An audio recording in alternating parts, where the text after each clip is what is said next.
C'est toujours une expérience fascinante de se plonger dans une nouvelle exploration de nos sources. Ah oui, complètement. Surtout avec le point de départ d'aujourd'hui. Ça repose sur un paradoxe absolu. Un gros paradoxe, ouais. Pourquoi diable un être humain chercherait-il volontairement à rendre sa vie plus difficile? Plus inconfortable même. Exactement, et parfois même carrément désagréable. Ça semble aller à l'encontre de tout ce que dicte notre instinct de survie. C'est clair. On est programmé pour chercher le confort. Et pourtant, c'est le cœur même du document source que nous analysons aujourd'hui. Un ouvrage intitulé L'autodiscipline quotidienne, écrit par Martin Meadows. Un texte vraiment percutant. La mission de notre analyse approfondie pour notre auditeur aujourd'hui, c'est de comprendre comment on peut pirater son propre cerveau pour bâtir une force mentale inébranlable. Et la promesse de l'auteur, c'est qu'on peut y parvenir sans avoir l'impression de vivre une vie de privation constante. Sans se sentir misérable, quoi. Mais c'est un équilibre très délicat à trouver, non? Ben oui, dans notre culture moderne, la notion même de discipline, elle est souvent perçue avec une certaine appréhension. On l'associe à une punition. Voilà, à une série de règles strictes, un peu étouffantes, qu'on s'impose pour correspondre à un idéal. Et c'est justement cette vision punitive que la source déconstruit. Tout à fait. L'auteur propose plutôt de voir la discipline comme une compétence brute, un véritable muscle psychologique. Et comme tout muscle, il a besoin de résistance pour se développer. C'est la mécanique de base. Cette résistance, elle s'acquiert par des méthodes qui sortent de l'ordinaire, des choses qui bousculent nos habitudes. Bon, décortiquons tout ça. Commençons par la fondation même du problème, ce qu'on pourrait appeler le grand mythe de la motivation. Ah, la fameuse motivation. L'une des idées les plus percutantes des notes de l'auteur, c'est de réaliser que la discipline, en fait, elle n'a aucune utilité quand tout va bien. C'est pas faux. Quand on se réveille en pleine forme, qu'il fait un temps magnifique, qu'on a bien dormi, aller courir ou avancer sur un projet complexe ne demande aucun effort surhumain. L'action coule de source. La discipline ne sert à rien à ce moment-là. L'autodiscipline ne prend tout son sens que lorsque l'adversité frappe. C'est le filet de sécurité qui nous empêche de nous effondrer quand l'enthousiasme initial s'évapore. Et pour illustrer à quel point cet enthousiasme initial est fragile, le texte s'appuie sur des données scientifiques assez redoutables. Les fameuses statistiques sur la perte de poids. Exactement. L'auteur cite les travaux des chercheuses Rena Wing et Suzanne Pellen. Et les chiffres font vraiment l'effet d'une douche froide. Racontez-nous ça. Seulement environ 20% des personnes en surpoids parviennent à perdre au moins 10% de leur poids initial et à maintenir cette perte sur un an. 20%, c'est très peu. C'est très peu. Mais elles ne se sont pas arrêtées à ce constat d'échec. Elles ont étudié le sous-groupe des personnes qui réussissent des transformations majeures. Celles qui maintiennent une perte de poids importante? Oui, de l'ordre de 33 kilos pendant plus de 5 ans. Attendez, maintenir un effort constant pendant 5 ans, c'est une éternité à l'échelle d'une vie quotidienne. Comment c'est humainement possible de ne pas craquer? C'est justement là que la science contredit l'idée du régime miracle. Il n'y a pas de secret nutritionnel magique. Pas de pilule miracle? Non. Le seul dénominateur commun, c'est un engagement absolu et inébranlable étalé sur une période de 2 à 5 ans. C'est énorme! Oui, mais ce n'est à travers cette constance que le cerveau intègre de nouveaux schémas neuronaux. Le muscle de l'autodiscipline se forge dans ce laps de temps. Et ça transforme une lutte quotidienne en une habitude pérenne. Mais affronter 5 années de résistance, ça nécessite un arsenal mental hyper solide. Complètement. Et c'est là que le livre propose une astuce psychologique étonnante, qui est ancrée dans l'histoire. Le mantra soufi. Voilà. Ça remonterait au poète soufi perse du XIe siècle. L'histoire raconte qu'un roi très puissant, conscient que ses émotions étaient fragiles, a demandé à ses sages de lui forger un anneau. Un anneau avec une inscription bien spécifique. Une inscription capable de lui redonner courage dans les moments de désespoir, mais aussi de le garder humble quand il était au sommet de sa gloire. Les sages ont simplement gravé. Et cela aussi passera. Et cela aussi passera. C'est d'une telle profondeur qu'Abraham Lincoln lui-même en a fait l'éloge lors d'un discours en 1859. Ce qui est fascinant ici, c'est le mécanisme neurologique sous-jacent. L'idée, c'est pas seulement de subir l'adversité avec philosophie, c'est de la rechercher de manière volontaire et calculée. C'est-à-dire, En psychologie, on s'approche de ce qu'on appelle l'inoculation au stress. C'est exactement comme un vaccin. on introduit une petite quantité du virus pour forcer les anticorps. C'est ça. S'exposer délibérément à des situations inconfortables prépare le cerveau. On transforme un élément menaçant en une situation familière. Pour que le jour où une vraie crise surgit, on ne panique pas. Le système nerveux ne s'emballe pas en mode combat ou fuite, il analyse la situation avec calme. C'est une transition parfaite vers l'une des histoires les plus mémorables de notre source. L'auteur illustre cette notion d'inoculation avec une anecdote personnelle qui fait froid dans le dos. Ah oui, l'histoire du kayak. Un jour, il part faire du kayak sur un grand lac, ciel bleu, conditions idéales. Et soudain, la météo tourne au cauchemar. Une tempête extrêmement violente se lève. De nulle part. De nulle part. La pluie s'abat horizontalement, le vent hurle, les vagues menacent de retourner son bateau à chaque seconde, il doit ramer de toutes ses forces, la peau de ses mains s'arrache, il a des ampoules brûlantes. N'importe qui serait terrorisé. Mais lui, il décrit ce moment précis où, au milieu de la fureur de la tempête, il s'est mis à éclater de rire. Un rire d'exaltation? Exactement. Il avait tellement entraîné son esprit à chercher l'inconfort que face à un danger réel, son cerveau n'a pas paniqué. C'était devenu un défi stimulant. Cette réaction viscérale, c'est l'incarnation d'une philosophie millénaire présente dans la source, le stoïcisme moderne. Il cite Sénèque, je crois. Oui, Sénèque avertissait ses contemporains avec une métaphore brillante. Il disait que poursuivre sans cesse le confort et le plaisir, c'est comme courir après une bête sauvage. Et quand on la capture, Elle se retourne et finit par nous dévorer. En gros, les plaisirs auxquels nous sommes attachés finissent par devenir nos maîtres. donc refuser de servir le confort, c'est reprendre le contrôle. Tout à fait. Mais en pratique, l'auteur va très loin, trop loin peut-être. Pour forger ce stoïcisme, il propose des exercices chocs. On parle de s'imposer une douche totalement glacée. Pendant 5 minutes chrono. Pas juste tourner le robinet quelques secondes. Utiliser un chronomètre pendant que le corps entier se contracte sous le choc thermique. C'est radical. Il suggère aussi de prendre son sac de couchage et d'aller dormir sur le sol dur d'un balcon de temps en temps, juste pour cesser de prendre son matelas pour acquis. Il y a aussi le jeûne d'email de 24 heures. Franchement, dormir par terre sous la pluie, c'est pas la définition même de la torture gratuite, hein. Comment franchir le pas sans juste abandonner le lendemain? C'est naturel de percevoir ça comme de la torture. Mais l'objectif n'a rien à voir avec le masochisme. Il s'agit de créer des micro-traumatismes contrôlés. Pour notre zone de confort. L'intérêt de la douche froide, c'est pas la douleur physique en elle-même, c'est l'observation de sa propre résistance mentale.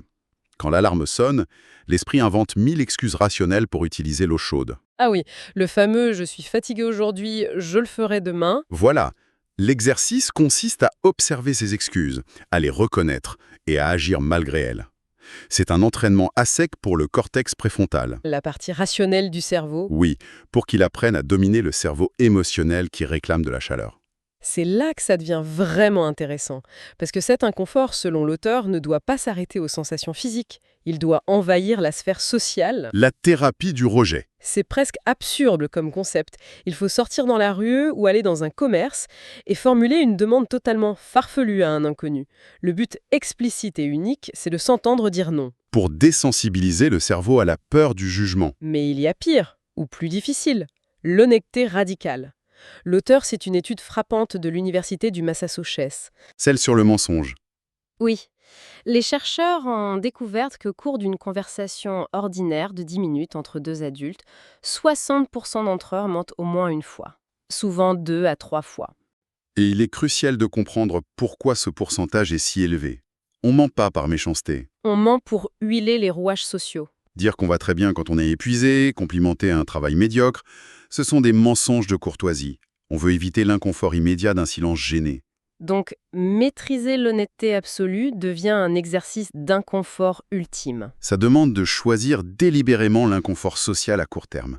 Mais la récompense, c'est une intégrité impossible à falsifier. On voit bien comment tout s'imbrique.